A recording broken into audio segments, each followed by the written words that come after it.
Hello guys, and welcome back to Joe's Ventures, and today we're going to take a look at this update 1.6 coming to Planet Zoo on the 22nd of June. So I've got a lot of catching up to do with some videos, but let's just have a look through this anyway. So, heyo zookeepers, curious to hear what's coming up for Planet Zoo? Then you're in the right place.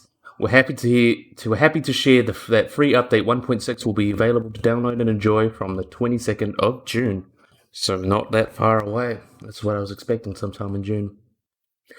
As always, we're reading everything you share with us and working hard to include some of your most requested changes. In case you missed it, we shared about changes coming to the polar bear a couple weeks ago. There's been this update. Free update 1.6 adds custom audio speakers, habitat cameras, some deep swimming additions, Vista points, expanded sandbox settings and search options, and read in detail to find more of these below. Okay, so that's pretty cool. So we've got the bear update starting off with. So we've got a few changes to the bears in update 1.6. We know that the polar bear has been long discussed topic in Planet Zoo community, and we've done more research into current holdings of polar bears to find a way to make it more viable pick for your zoos. You can read about more in detail here. I already covered that video. I could put a link if you guys want to see that, or just look on my channel. So, alongside this, we've added deep swimming to multiple bears, including the following. So, the aforementioned polar bear. So that's going to be awesome. Grizzly bear's pretty cool. Both of these guys like fishing and hanging out in water. But these two are cool, but kind of weird. The Formosan black bear. I can see why they do that. These kind of bears will also do a lot of swimming, and sun bears. Most bears have an affinity for swimming, kind of, but sun bear, boreal, but I can see why they added it to it. Same rig, why not? Plus, that's really cool. Cool to see more animals get into diving. I don't think that sun bears will probably do it too often, at least, hopefully. So be sure to research how you can create even better habitats for these wonderful animals and get them swimming in June. So we've got this wonderful picture here. Grizzly bear having a good time. Okay, next one. We have got the custom audio speakers. So custom audio speakers for your zoo will arrive in free update 1.6. You'll be able to pick various speakers throughout your zoo and adjust what they play, create the perfect audioscape for your zoo. So that's pretty cool. We've produced a pre-list of Frontier tracks, but you'll also be able to select custom tracks and even mark some favorites to reach them quickly if you know you'll be using them often. So that's pretty cool. When you get your hands on this feature, be sure to experiment with the different types of speakers available to you, as the different types of audio feel that will change how you choose the audio outputting accordingly. So seems like they'll just see what different types of speakers and what type of feel they'll give. So that's pretty cool. Are you adding an ambient track for atmosphere, or livening up a guest-centric space? See which works for you. The audio formats compatible, that will be compatible are these files, so MP3, WAV, AAC, things like that. So clearly they cleared the base as much as possible, so you can make sure to get whatever sounds you like, and I'm sure you can convert them if you need to fit into these formats. So yeah, that's pretty cool. I want to see if you can add music and stuff. I love audio speakers. I love that kind of thing. Reminds me of the billboards, so that's a really nice thing for a free update. And now we got Vista points. So the Planet Coast veterans among you will know this one, and we're bringing Vista points to Planet Zoo. With a Vista point, you can help guide your guests to recommended locations and directions to view your wonderful habitats and focal points in your zoos. While they will default to the location you point them to, you can also use them to direct your guests to a specific focus as well, such as a piece of scenery you've created. Doing this will leave your guests feeling very appreciative of your efforts, and reward them with a small happiness bonus with interacting with it. So you can also set Vista points to be looking at habitats, which will function differently from when that will function differently than when set to scenery. While with scenery they look directly at the piece they've selected, instead it will provide a boost to the attractiveness of nearby viewing points, and will tell you that the info panel if it's currently near any of the selected habitat. A Vista point will guide and direct your guests. Hopefully they will find an easier to reach viewing point that is just as good before they get to the one you want them to see. They are likely to stay where they are once you've got a good view already. Who can blame them? With a great new tool at your disposal, your guests will be sure to see the very best your zoo has to offer. So this just allows you to better direct your guests around your zoo. So if there's a good viewing point, they'll stay there. But if there's a night you want to direct them to a nicer viewing point, you want more guests to go here because it's nicer, you can do that. So I think that's pretty cool. And look at this wonderful picture. Look at these wonderful elephants. Incredible animals.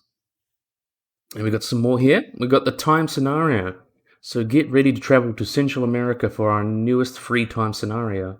The scenario has something a little different planned for you. Take charge of an animal sanctuary where you will receive new animals on a regular schedule and need to take in need of your care and attention. Some have arrived before you, giving you the focus right away. This scenario is all about the animals you save and their welfare, and you'll see that reflected in the requirements to complete it. For those who do, there's a chimpanzee statue waiting for you to claim as your prize. Well, that's pretty cool. I like the idea of having to run a rescue, something like that. It's an interesting time scenario. So now we've got habitat cameras and camera effects. A new feature we'll be adding to help you feel a bit closer to your animals in the enclosures, thanks to a new camera asset. To find this, you go Facilities, Menu, Devices and Attention, and Visual Media. So, okay, that seems to be down there. That's pretty cool. These cameras can be placed and used however you like, although one of the best places for them is within your habitat. Once there, you'll be able to view the habitat using the camera itself, just like a webcam in the zoo in real life. Oh, that's pretty cool. Much like real life as well, Planconians love to see their favorites from home as well as at the zoo. So you'll be able to gain a small marketing bonus for up to 6 habitat cameras in your zoo. There need to be a range of your habitats for this to apply. So you can't just have one. That's pretty cool. I like that. Especially with like the big pandemic happening, a lot of people have been looking at these cams since they can't go to the zoos themselves just because there's something to do, which is pretty cool. We're also providing camera effects ranging from vignettes to various levels of warm, cold, and night vision too. So you can see the night vision here. That's pretty cool. You'll find a bespoke button in the UI for accessing this, and it will also provide access to a camera light too, which is especially great for those night vision shots looking just right like that. That's pretty cool. I'll be definitely taking some pictures with these. That'll be fun. For the avid photographers here, these filters will also be maintained using NVIDIA Ansel. That's good. That's good. So I can use it with NVIDIA.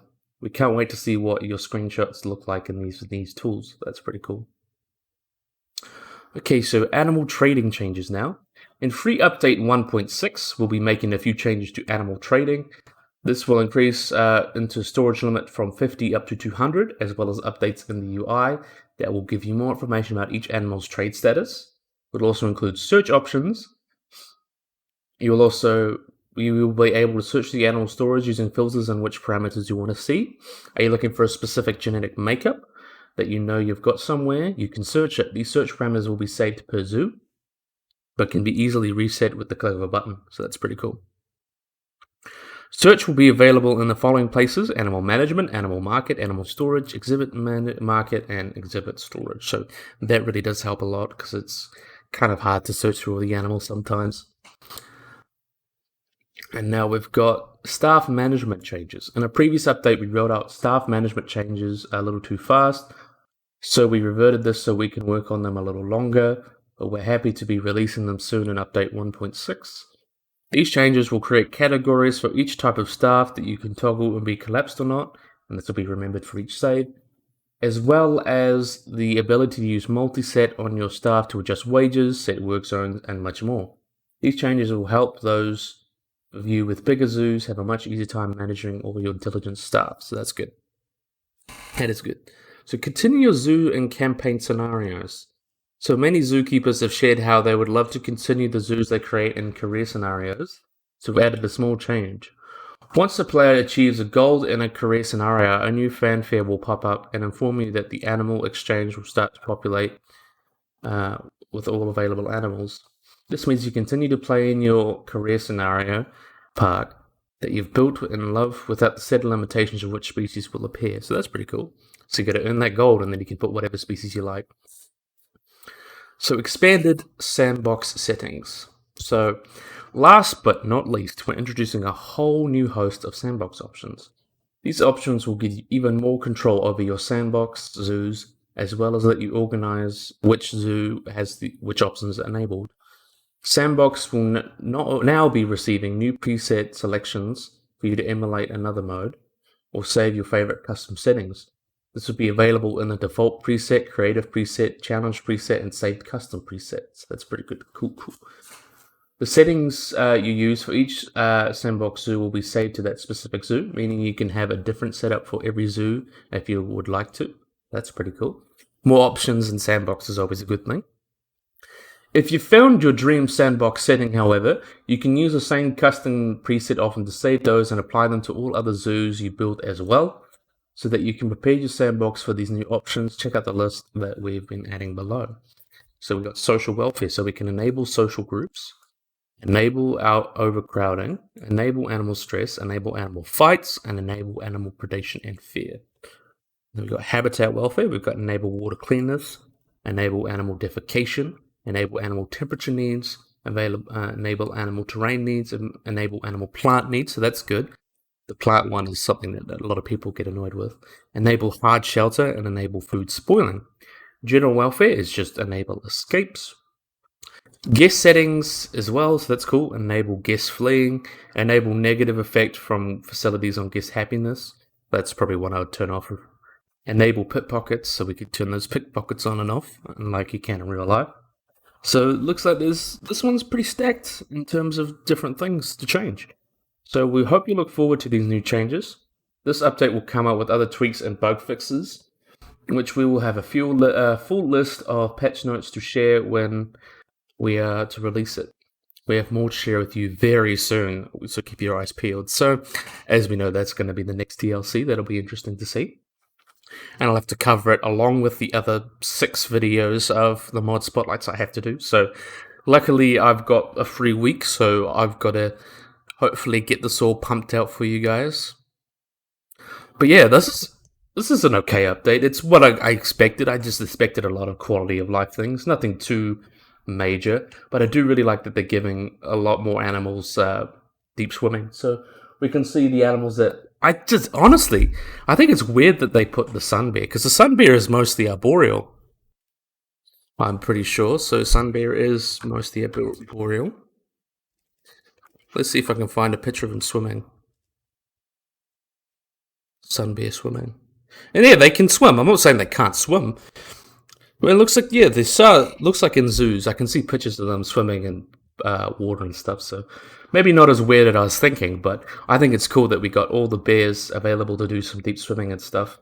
Especially polar bear, that was the one that deserved it, because it's technically a marine mammal. So, and the grizzly bear, so you can see it go down and hunt salmon.